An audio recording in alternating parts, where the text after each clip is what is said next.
First at 5. From the University of Florida's College of Journalism and Communications, you're watching WUFT News. Tonight, Gainesville police are looking for a girl missing since last month, last seen here in this car. More up next. Plus, it seems like it's been raining non-stop today, but the end is in sight. I've been tracking these showers all day and more coming up. And a bill to allow guns on college campuses has been approved in the State House. Good evening. That's our top story. It's Thursday, February 4th. I'm Connor Ingalls. And I'm Marie Edinger. Thanks for joining us. State lawmakers are revisiting the debate over so-called campus carry. College campuses would no longer be off limits to handgun owners with concealed carry permits. WUFT's Danette Trimboli joins us now with the story of how this is playing out on UF's campus. Yeah, for most it's a scary thought, but others claim that these gun owners can be trusted. First of all, you have to be at least 21 or younger, so most younger students wouldn't be qualified right off the bat. And after that, getting a permit takes some work. If open carry does pass, it doesn't mean that anyone off the street can go to their gun show or walk into Harry Beckwith gun shop down the street and pick up a weapon. Brian Abel's company teaches gun safety. He points out you have to be over 21 and pass a training course to get a concealed carry permit. College campuses have been off limits for permit holders, but a new bill would change that. It's up to the Senate now that the House has approved it yesterday. Many UF students are afraid of guns being so easily accessible on campus. I think, as students, as, presidents of these universities, they all are in agreement that this would not be good for an educational setting, where we're supposed to feel safe and comfortable. But some argue everyone will be safer if criminals know some UF students and staffers may be armed. This bill means that people on campus are going to have some sort of reasonable means of self-defense. Brian Abel says there are two key factors in gun safety, neither of which have much to do with whether permit holders carry them concealed. It really comes down to the individual safety and education. Lawmakers had 80 minutes of heated debate yesterday. Like them, the students on each side see things very differently. And it's something that shouldn't even be a partisan issue. It's about safety on campus. We don't consider this a political topic. This is a human rights topic. The Senate version of this bill was unable to clear its final committee last year. It's possible the bill will be held up again this time. Thank you, Danette. Well, a quick update to a story from last week. The former Marion County Sheriff deputy who was fired last week after a video showed him and 4 other officers beating a man has pled not guilty in federal court. Jesse Terrell appeared in court in Tampa today to enter his not guilty plea. He is expected to be back in court again next week. And I was not a happy camper walking out today. You guys can't see the cuffs on my pants, but Connor, you saw them. Yeah, not a good bad. look. I'm in the same boat, though. UF forecaster Amanda Hawley is live in the UF Weather Center tracking those showers. Amanda, how much longer is the rain going to last? Not much longer. In fact, that cold front that I talked about yesterday is finally pushed just to the south of us. And most of the showers are actually coming to an end, especially up near Lake City, at least the widespread rain, maybe a few more lingering isolated showers there. But heavy rain moving through Gainesville right now, even heavier rain making its way through Ocala. That's going to continue at least through, I think, 6 or 7 o'clock here in Gainesville. But check out the temperatures right now. The cold fronts definitely moved through as temperatures are very chilly in the 50s right now here in Gainesville. In fact, they're 26 degrees colder than 24 hours ago here in Gainesville, 21 in Ocala. And guess what? The front hasn't made its way quite through Orlando yet, so that's why they're not too much colder there. But here's future track of the rain and the temperatures. I really think most of the rain will be ending by 9 o'clock here in Gainesville. The clouds will be out by 2 a.m. and then the temperatures are really going to start to drop by your Friday morning. So you want to bundle up, and coming up, I'm going to tell you just how long we're going to stay this cold in my main weather forecast. Back to you. Thank you, Amanda. A robbery suspect is dead after exchanging gunfire with Marion County deputies. This photo was taken by the sheriff's office at the scene of an armed robbery yesterday evening. Deputies say they faced gunfire after arriving at the location. And the return fire hit Christian DeBrino. He died this morning. One deputy was shot in the leg, and he's already been released from the hospital. University of Florida police officers are investigating several instances of a man exposing himself on campus. They say over the past month, a man in the Norman parking garage has been exposing himself and running away shortly after being seen. All 3 incidents have been in the middle of the day, and officers say they're working to make sure it doesn't happen again. Of course, are increasing patrols in the area looking for this individual, and the Gainesville Police Department has also had similar incidents throughout their jurisdiction. So our investigations and their investigations division are working together to try to close this case and hopefully capture the suspect. Witnesses described a black man in his mid-20s to mid-30s, around 5'10" with short hair. Anyone with information should contact the University of Florida Police Department. Meanwhile, the Gainesville Police Department released this video today to help try to find a missing girl. 23-year-old Hannah Brim was last seen in December getting out of this car. Brim was last seen with Nelson Armas, the driver of the car. Police say Nelson has a history of domestic violence and was recently arrested for a parole violation. GPD investigators say he is their main suspect in the case, but they do ask that anyone with any information about Brim's whereabouts call them.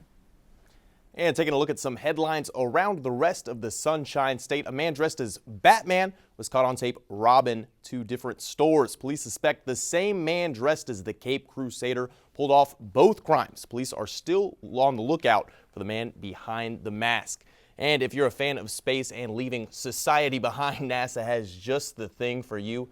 The space agency showed off its new Orion spacecraft, which scientists hope will one day take man to Mars. They showed off the capsule at the Kennedy Space Center. NASA will send it on an unmanned test before letting astronauts join.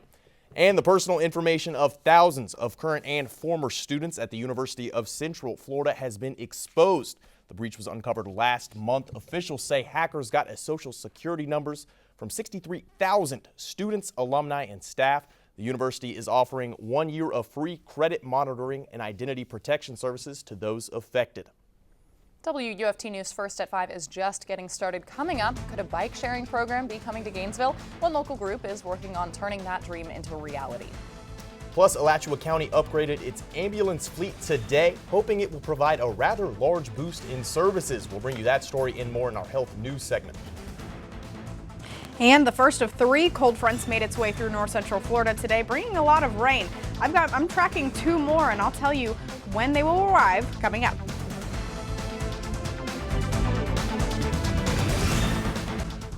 You're watching WUFT TV News. A new innovation is coming to town, one that will help rescue workers do their job. That's right. Sarah Kimbrough joins us now with that story and more in health news. Also give you guys an update on the Zika virus in Florida, but I'm going to start with some Alachua County news. You could say Alachua County's newest ambulances are bigger and better, but if you saw them on the street, you wouldn't notice anything different. WUFT's James Torres explored the new ambulances today and explains the difference. If it looks like an ambulance, sounds like an ambulance, then it should be your average everyday ambulance. The ambulance behind me is just like our other ambulances. It just has two completely different parts to it.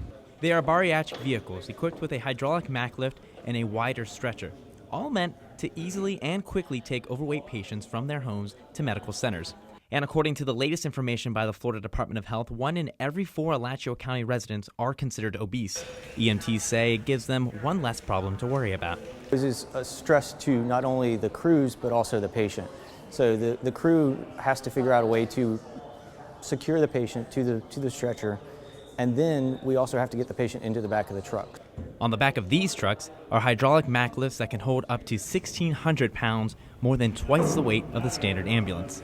And weight isn't even the biggest concern for some of these firefighters. What really is the big difference between some of these stretchers, this one that I'm on right now is about 23 inches wide, whereas the stretchers on a bariatric ambulance are as wide as 29 inches. ACFR say the additions to the vehicles are rather small, but the service they can provide will be huge. They are going to give us the ability to now provide a faster and safer service to our citizens. The new ambulances will be housed at Station 10 on the east side of the county and at Station 16 on the west, providing fast help to anyone who might need it. James Torres, WUFT News. These ambulances replace 2 standard vehicles that were due for replacement. They cost about $240,000 each, but are only about $2,000 more than a standard ambulance. Studies show unborn babies are affected by stress and trauma experienced by their mothers. And a new UF study says evidence of that can even be found at the genetic level. Researchers gathered their results from the Democratic Republic of Congo, where women are routinely the target of rape and other war-related traumas. This is one of the first studies to show the impact of prenatal stress in relation to epigenetic changes at birth. So it's not the case that children are inheriting something through their DNA sequence, but their gene expression is being changed by things in their environment. The researchers are now tracking and following some of these children so that they can find out if the changes they see at birth are predicting poorer health outcomes as the children get older. Florida health officials have confirmed 3 new cases of the Zika virus in Florida, one of which is in Broward County. Today, Governor Scott called on the Federal Centers for Disease Control and Prevention to take action to ensure Florida is prepared and stays ahead of the possible spread of the Zika virus. The other new cases are in Miami-Dade and Hillsborough counties. All cases in Florida are travel-related and do not include any pregnant women. The way I think about it, we have to ensure, just like a hurricane, we have to ensure that Florida is safe. Just like in a hurricane, what we always say to ourselves is we're going to prepare for the worst and hope for the best. Health officials say there is currently no vaccine to treat the disease. They say the Zika virus is linked to serious birth defects. Researchers say they've found a new way to extend the lives of laboratory mice. They think the discovery will eventually lead ways to improve the health of humans. Researchers learned that by removing damaged cells that no longer divide, they increase the lifespan of mice by 17 to 35%.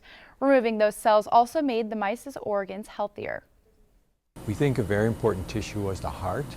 It seems like the heart was able to maintain its youthful performance, so it was very stress resistant.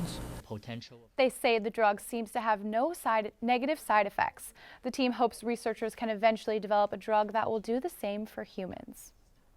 There's evidence that people who sustain traumatic brain injuries accumulate some of the same plaque buildup in their brains as Alzheimer's patients.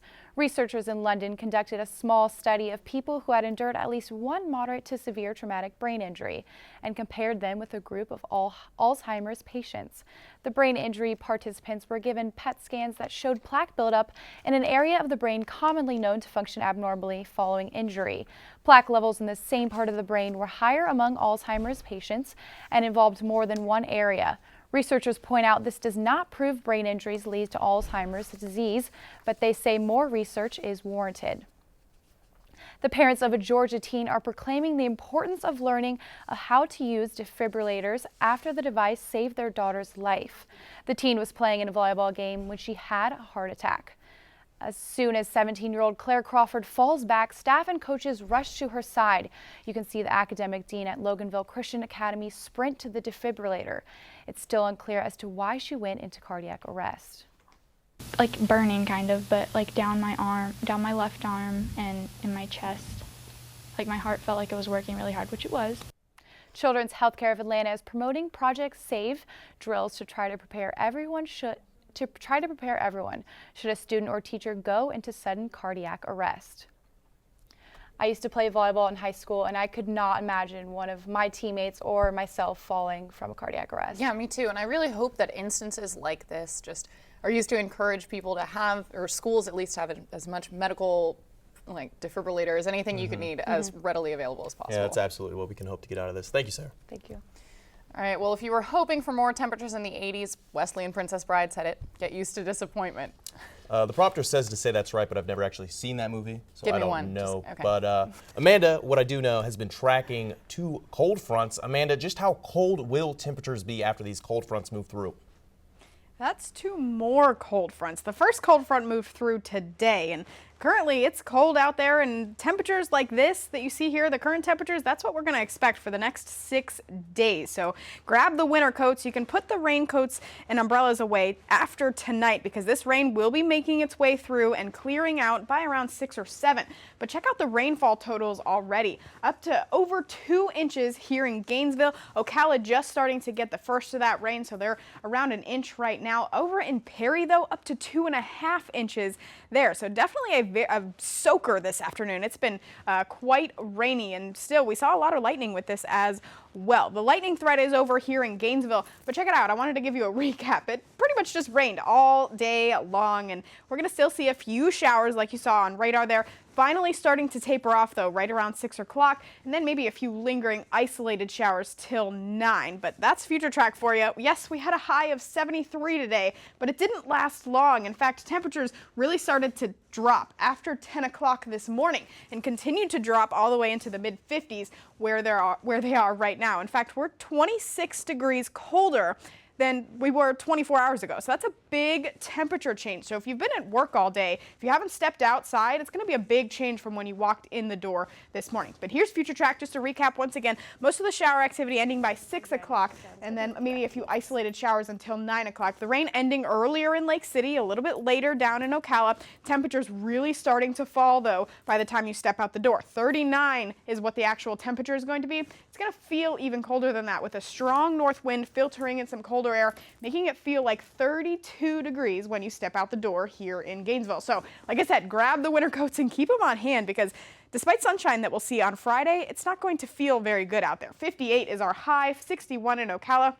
Wind chills in the morning are going to just be brutal out there. And check it out, the next 6 days don't get any better. So keep the winter coats on hand. Here's that second front I talked about. The first front just moving through right now. The second front, though, doesn't have as good of a chance for rain. That's because it's going to form off the Atlantic coast, but could bring a few showers, but nonetheless, keeping our temperatures in check below average for this time of year. Sunday, wind chills will be in the 40s all day long. The third front moves through on Tuesday, bringing our temperatures into the mid-50s once again, and even the low 50s by Wednesday. There's also a freeze possible for your Wednesday morning, so stay warm, guys. Back to you. Thank you, Amanda. Well, the Florida women's basketball team will be back in the O-Dome tonight. The Gators have won 2 straight, and they'll be looking to build on that. WUFT sports anchor Ryan Nelson joins us now. That's right, guys. The Gators are trending in the right direction, but they're moving into the teeth of their schedule. They'll look to build on that momentum tonight when they take on the Texas A&M Aggies. Coming up in sports, we'll have a live look into the O-Dome, and we'll tell you everything you need ahead of tonight's game. Sports is next.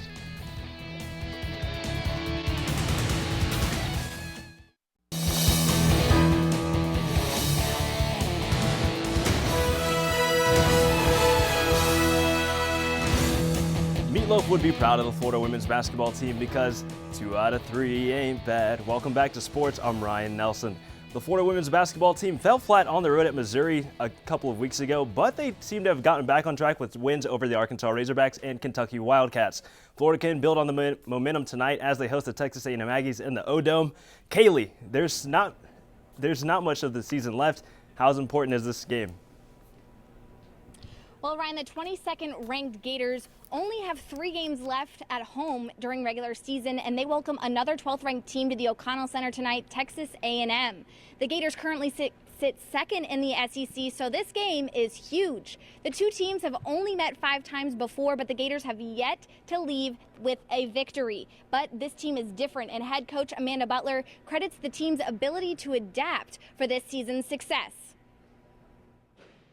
You know, I don't think we necessarily look at it as much as depth, and we reflect on it a lot more as balance. And, you know, that we're a team that's not, our success is not determined by one person playing well or even 2 or 3 people playing well. We have different people that continue to step up for us and make plays in different ways.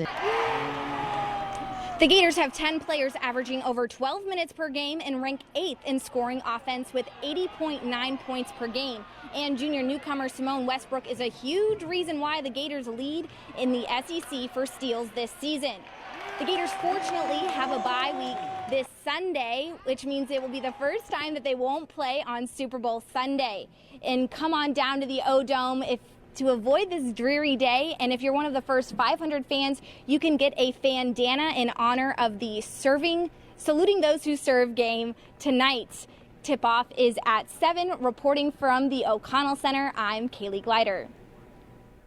All right, thanks, Kaylee. Well, the Florida fans are hoping the men's basketball team didn't peak too soon when they beat the West Virginia Mountaineers over the weekend. The Gators had a chance to quell those fears when they took on the Arizona Razorbacks last night at the O-Dome. Let's take a look at the action. Early in the first, Dodo says, "How's this for a flightless bird?" Gators go up by 1. A few plays later, Chris Chioza gets the steal and goes coast to coast for the layup. Chioza finished with 17 points and 8 assists on the night. Here, he finds Dorian Finney-Smith, who weaves his way through traffic. He gets 2 of his 22 on the night, but you gotta let the big man eat. Finney-Smith finds John Egbunu, who goes up and over Moses Kingley. Egbunu gets 14 against the Razorbacks, but the play of the night came when Chris Chioza channeled his inner Jason Williams and finds Devin Robinson, who comes flying in to complete the alley-oop. The Gators survived a late surge from the Arkansas Razorbacks. They win 87-83. Mike White knows the charity stripe was the difference in the game. Proud of our guys for stepping up. You know, it wasn't our best overall effort, but it was by far and away our best effort at the foul line. I thought we showed a lot of mental toughness. Again, Arkansas, as good as they were, we found a way. The Gators now stand at 15-7 and 6-3 in the conference. Florida will make its way to Lexington to take on the Kentucky Wildcats this Saturday. Well, the Florida Gator football team has yet to confirm, but all signs seem to be pointing to a new defensive backs coach in Gainesville. Thayer Evans of Sports Illustrated tweeted yesterday afternoon the Gators would hire Torian Gray. Gray was a player for the Hokies in the 1990s and coached there from 2006 to 2016 under Frank Beamer. Gray updated his Twitter bio to reflect the change, and it now reads, a proud father of 2 beautiful young ladies, University of Florida defensive backs coach, #DBU. The Virginia Tech Hokies made it official today, tweeting that Gray resigned from his position to pursue another opportunity in his home state of Florida. The Lakeland native has coached the likes of Seahawks safety Cam Chancellor and Chicago Bears corner Kyle Fuller in his time at VTech. Well, like children on Christmas Day, college football fans eagerly awaited the gift of new players signing on to their favorite programs. The Gators hauled in a top 15 class and seemed to fill holes at positions of need. Florida flipped coveted wide receiver Tyree Cleveland and cornerback Joseph Purdue from Houston and Arkansas, respectively. Early enrollee Felipe Franks should offer some much-needed depth at the quarterback position.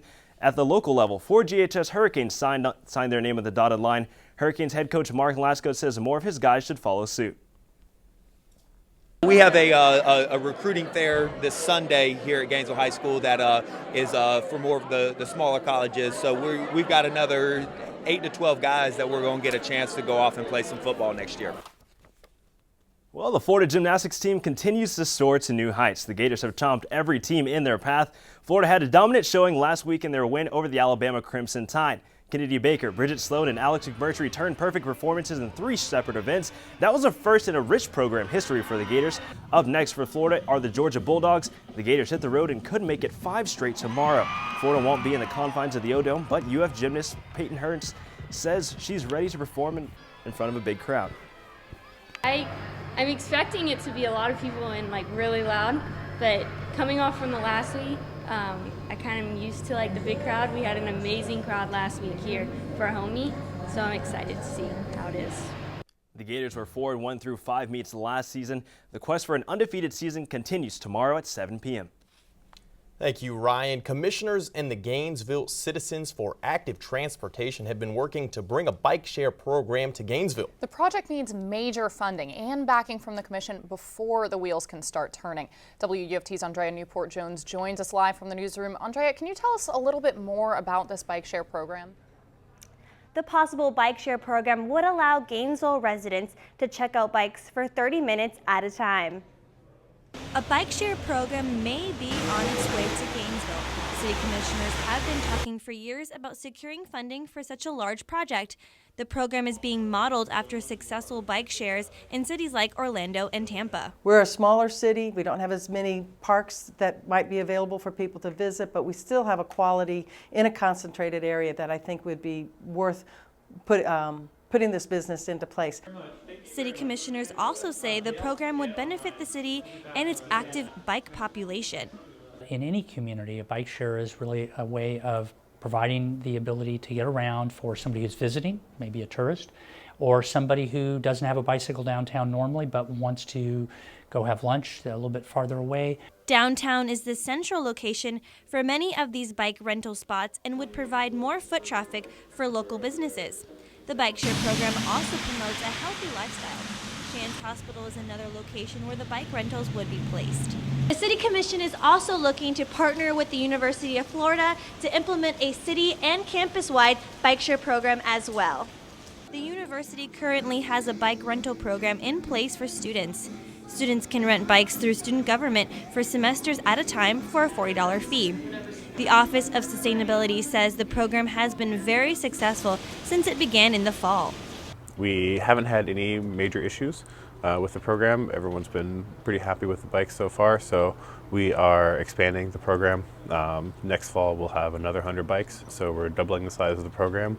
Residents interested in the bike share program can attend the joint meeting held by Public Works and Parks and Rec. The meeting will be held on February 11th at 1 p.m. And there's no estimate yet for the cost of the program, but on average, bike share programs in similarly sized cities can cost anywhere from $5,000 to $1 million. Reporting from the newsroom, Andrea Newport-Jones, WUFT News. Thank you, Andrea. And before we go, let's get one last check on the weather. Here's Amanda. Well, that first cold front is finally pushing into central and south Florida, and the rain is starting to taper off here in Gainesville and especially areas to the north like Lake City and Cross City. Now, we could see a few more showers up until around 6 o'clock tonight, and then I think they're really going to start to taper off. Now, we could start to see showers again on Saturday afternoon with the second front, but really temperatures are the bigger story now, with them being below average for the next 6 days. Thank you, Amanda. We'll be back tomorrow at 5, but your Florida news is always on at WUFT.org. Here on WUFT TV, BBC World News is up next, and the PBS NewsHour is coming up at 7 o'clock. Have a good night.